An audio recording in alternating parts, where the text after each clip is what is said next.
Kami dari kelompok 6 akan membahas tentang bab 7, konsep motivasi. Sebelumnya perkenalkan, nama saya Alia Sinta Viola Tusan Putri dan 3 teman saya, Citra Desi, Tasya Aulia, dan Nurul Oktavia. Konsep motivasi. Pengertian dari konsep motivasi adalah salah satu dari topik yang banyak yang diteliti dalam perilaku organisasi. Konsep motivasi terdiri dari beberapa teori sebagai berikut. Teori hierarki kebutuhan, teori X dan teori Y, teori dua faktor, dan teori kebutuhan Mr. Klein. Teori hierarki kebutuhan. Teori hierarki kebutuhan adalah teori motivasi terbaik yang diketahui dari Abraham Maslow. Berikut 5 teori hierarki kebutuhan dari Abraham Maslow: fisiologis, rasa aman, sosial, penghargaan, dan aktualisasi diri. Teori X dan teori Y. Douglas Mr. Gregor mengusulkan dua sudut pandang berbeda mengenai manusia. Secara sisi negatif diberi label teori X, sedangkan secara sisi positif diberi label teori Y.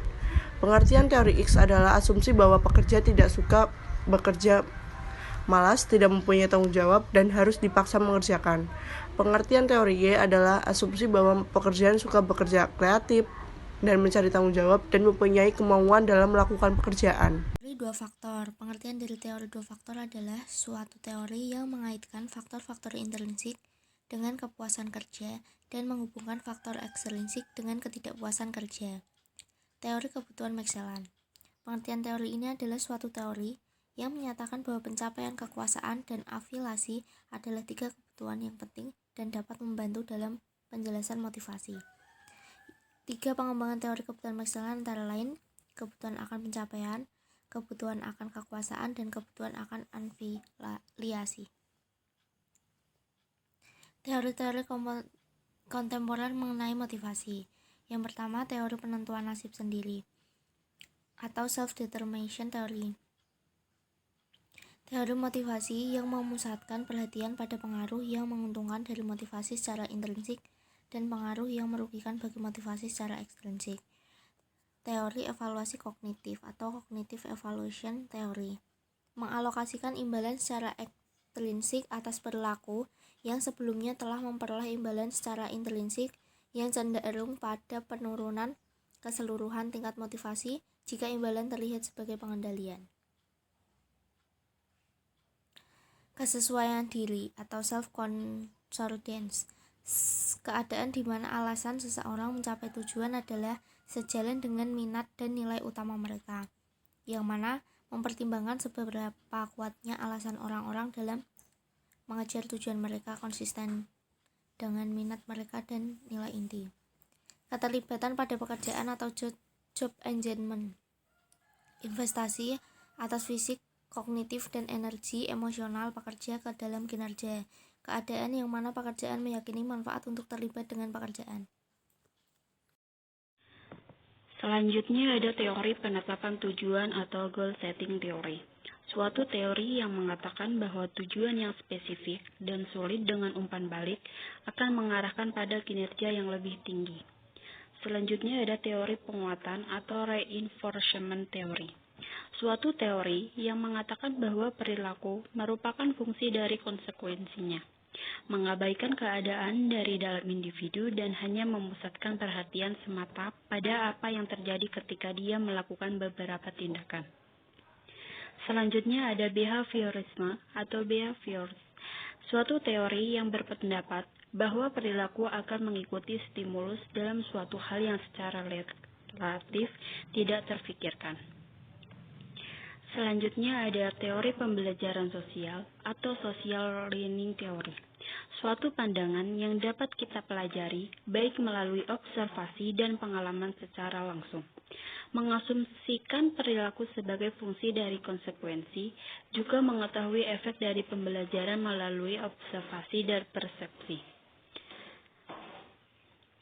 Teori keadilan atau keadilan organisasi. Teori keadilan atau equity theory, suatu teori yang menyatakan bahwa perbandingan individual mengenai input dari hasil pekerjaan mereka dapat berespon untuk menghilangkan ketidakadilan. Didasarkan pada teori keadilan, para pekerja yang menganggap sebagai ketidakadilan akan melakukan salah satu dari 6 pilihan ini. Yang pertama, mengubah input. Yang kedua, mengubah hasil. Yang ketiga, mengubah persepsi sendiri. Yang keempat, mengubah persepsi orang lain. Yang kelima, pilihlah pembicaraan yang berbeda. Yang keenam, meninggalkan bidang, keluar dari pekerjaan. Oke, selanjutnya keadilan organisasi. Persepsi keseluruhan mengenai apa itu keadilan di tempat kerja.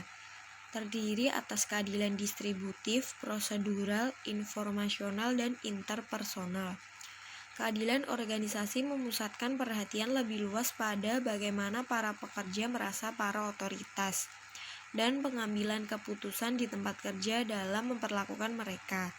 Keadilan interpersonal, keadaan di mana pekerja diperlakukan dengan rasa hormat dan bermartabat. Tipe keadilan ini adalah relevan dengan interaksi antara manajer dengan pekerja. Model keorganisasional. Keadilan organisasi. Terdapat keadilan distribusi, keadilan prosedural, keadilan interaksional.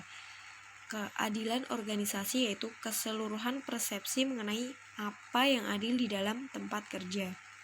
Keadilan distribusi yaitu keadilan pada hasil yang diterima. Keadilan prosedural yaitu merasakan keadilan dari proses yang digunakan untuk menentukan hasil. Keadilan interaksional yaitu keseluruhan persepsi mengenai apa yang adil di dalam tempat kerja. Teori ekspektasi, bahwa kekuatan kecenderungan kita untuk bertindak dengan cara tertentu bergantung pada kekuatan ekspektasi kita dari hasil yang diberikan dan ketertarikannya. Terdapat 3 hubungan. Yang pertama, hubungan upaya kinerja. Yang kedua, hubungan kinerja imbalan. Yang ketiga, hubungan imbalan tujuan pribadi. Mengintegrasi teori-teori motivasi kontemporer.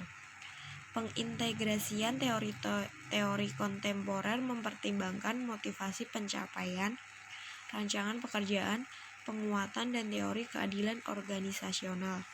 Individu yang tujuan-tujuan pribadi mereka yang punya integritas tinggi. Sekian presentasi dari kelompok kami. Mohon maaf apabila ada kesalahan. Terima kasih.